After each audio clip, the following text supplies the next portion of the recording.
Bismillahirrahmanirrahim. Assalamualaikum warahmatullahi wabarakatuh. Perkenalkan, nama saya Putri Lestari, NIM 3519104. Di sini saya akan mempresentasikan tentang individual sosiopatik, reaksi sosial. Yang pertama adalah sosiopatik. Sosiopatik menurut sosiolog itu tingkah laku yang berbeda dan menyimpang dari kebiasaan serta norma umum yang pada suatu tempat dan waktu sangat ditolak. Sekalipun tingkah laku tersebut berada di lain waktu dan tempat yang bisa diterima oleh masyarakat lainnya. Tingkah laku sosiopatik itu berupa hukuman, penolakan, pengasingan, dan pengucilan. Dalam pembentukan perilaku menyimpang, itu dapat dilihat dari berbagai sudut pandang. Yang pertama, sebab terjadinya perilaku menyimpang dari sudut pandang sosiologi, yang meliputi perilaku menyimpang karena sosialisasi.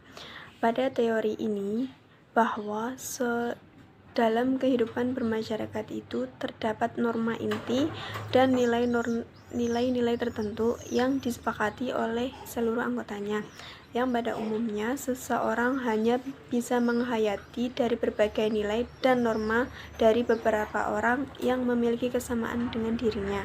Contohnya seperti jika seorang siswa bergaul dengan orang-orang yang berperilaku menyimpang seperti pecandu narkoba, maka perlahan-lahan ia dapat mempelajari nilai dari norma tersebut, kemudian diserap dan dihayati dalam kepribadiannya yang dapat berakhir dengan perbuatan yang sama. Yang kedua, perilaku menyimpang karena anomi. Menurut Tuchim yang dikutip oleh Kun Mariyati, bahwa anomi itu adalah suatu situasi tanpa norma dan tanpa arah sehingga tidak tercipta keselarasan antara kenyataan yang diharapkan dengan kenyataan sosial yang ada. Pada teori ini menyatakan bahwa penyimpangan dapat terjadi apabila dalam masyarakat terdapat sejumlah kebudayaan khusus, baik etnis, agama, kebangsaan, daerah, dan kelas sosial yang dapat mengurangi kemungkinan timbulnya kesepakatan nilai. Maksudnya itu, anomi menggambarkan sebuah masyarakat yang memiliki banyak norma dan nilai, tetapi di antara norma dan nilai tersebut saling bertentangan. Akibatnya apa? Akibatnya timbul keadaan di mana tidak adanya seperangkat nilai atau norma yang dapat dipatuhi secara konsisten dan diterima secara luas. Yang ketiga, perilaku menyimpang karena hubungan diferensi. Pada teori ini terjadi akibat interaksi sosial antara seseorang dengan orang lain. Derajat interaksi ini bergantung pada frekuensi, prioritas, dan intensitasnya. Semakin tinggi derajat faktor ini, maka semakin tinggi pula kemungkinan bagi mereka untuk menerapkan tingkah laku yang sama-sama dianggap menyimpang. Contohnya seperti seseorang yang ingin berprofesi sebagai perampok karena terdesak kebutuhan hidup dan ingin cepat kaya dengan cara yang singkat. Kemudian ia berusaha mempelajari cara-cara merampok dengan temannya yang terlebih dahulu menjadi perampok. Setelah mengetahui cara-caranya, ia akan menjadi perampok mengikuti teman-temannya tersebut. Yang keempat, perilaku menyimpang karena pemberian julukan. Perilaku menyimpang lahir karena adanya cap, julukan, atau sebutan atas suatu perbuatan yang disebut dengan menyimpang. Teori ini menggambarkan bagaimana suatu perilaku menyimpang seringkali menimbulkan serangkaian peristiwa yang justru mempertegas dan meningkatkan ketindakan penyimpangan. Pada kenyataannya, dalam keadaan tertentu, pemberian julukan dapat mendorong timbulnya penyimpangan yang berikutnya. Dalam keadaan tertentu lainnya, pemberian julukan akan mendorong kembalinya orang yang menyimpang ke perilaku normal. Contohnya seperti siswa yang tertangkap basah menyontek ketika ujian nasional.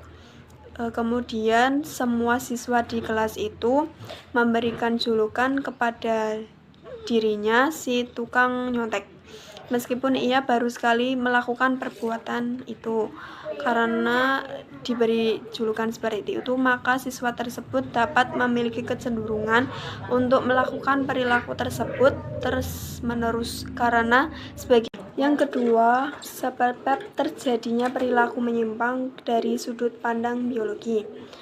Mayoritas ilmuwan abad ke-19 berpandangan bahwa sebagian besar perilaku menyimpang disebabkan oleh faktor-faktor biologis seperti sel-sel tubuh. Salah satu pandangan dari seorang ahli yang bernama Cesar Lombroso yang berpendapat bahwa orang jahat dicirikan dengan ukuran rahang dan tulang-tulang pipi yang panjang, adanya kelainan pada mata, jari-jari, dan kaki yang relatif besar, serta susunan giri yang tidak normal. Yang ketiga, sebab terjadinya perilaku menyimpang dari sudut pandang psikologi. Pada teori ini berpandangan bahwa penyakit mental dan gangguan kepribadian berkaitan erat dengan beberapa bentuk perilaku menyimpang, karena perilaku menyimpang ini sering dianggap sebagai suatu gejala penyakit mental. Yang keempat, sebab terjadinya perilaku menyimpang dari sudut pandang kriminologi. Dalam teori ini ada dua macam konflik, yaitu konflik budaya dan konflik kelas sosial. Pada konflik budaya, konflik ini terjadi apabila dalam suatu masyarakat terdapat sejumlah kebudayaan khusus yang masing-masing cenderung tertutup sehingga mengurangi kemungkinan timbulnya kesepakatan nilai. Sedangkan konflik kelas sosial itu terjadi akibat suatu kelompok yang menciptakan peraturan sendiri untuk melindungi kepentingannya. Yang kelima, perilaku dan subkebudayaan menyimpang. Pada umumnya, pergaulan seseorang yang sedang tumbuh dewasa tidak terlepas dari peniruan terhadap orang lain yang diidolakannya. Akan tetapi, peniruan tersebut bisa bersifat negatif, seperti halnya budaya barat yang dari Eropa atau Amerika yang dianggap mewakili dunia modern. Reaksi sosial. Penyimpangan sosial yang terjadi dalam sebuah masyarakat pastinya menimbulkan beberapa reaksi, entah itu pujian ataupun anggapan yang kurang menyenangkan. Akan tetapi, memang pada umumnya yang terjadi adalah suatu hal yang kurang menyenangkan. Penyimpangan-penyimpangan dalam kelompok, masyarakat, atau lingkungan sosial biasanya menimbulkan bermacam-macam reaksi dan sikap. Semuanya bergantung pada derajat atau kualitas penyimpangan dan penambakannya. Juga bergantung pada harapan dan tuntutan-tuntutan yang dikenakan oleh lingkungan sosial. Oleh karena itu, norma sosial itu sifatnya konklusif, memaksa. Reaksi sosial antara lain berupa kekaguman, pujian, hormat, pesona, simpati, sikap acuh tak acuh, cemburu, iri hati, ketakutan, penolakan, kemuakan, hukuman, dan lain sebagainya. Reaksi-reaksi sosial berkembang dari sikap menyukai, ragu-ragu, acuh tak acuh, sampai sikap menolak dengan hebat.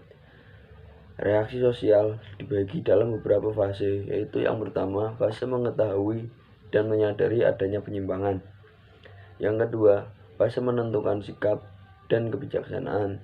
Yang ketiga, fase mengambil tindakan dalam bentuk reaksi reformatif, reorganisasi, hukuman, memberikan hukuman, dan sanksi-sanksi. Mengenai penyimpangan dalam bentuk ide-ide, pikiran, perilaku yang dianggap baru, maka berlangsung suatu proses. yang mana pada awalnya ditolak kuat oleh masyarakat, kemudian ditanggapi dengan sikap tak acuh, perlahan diterima masyarakat dengan sepenuh hati. Dengan demikian, produk peristiwa seperti itu berwujud perubahan sosial dan kultural.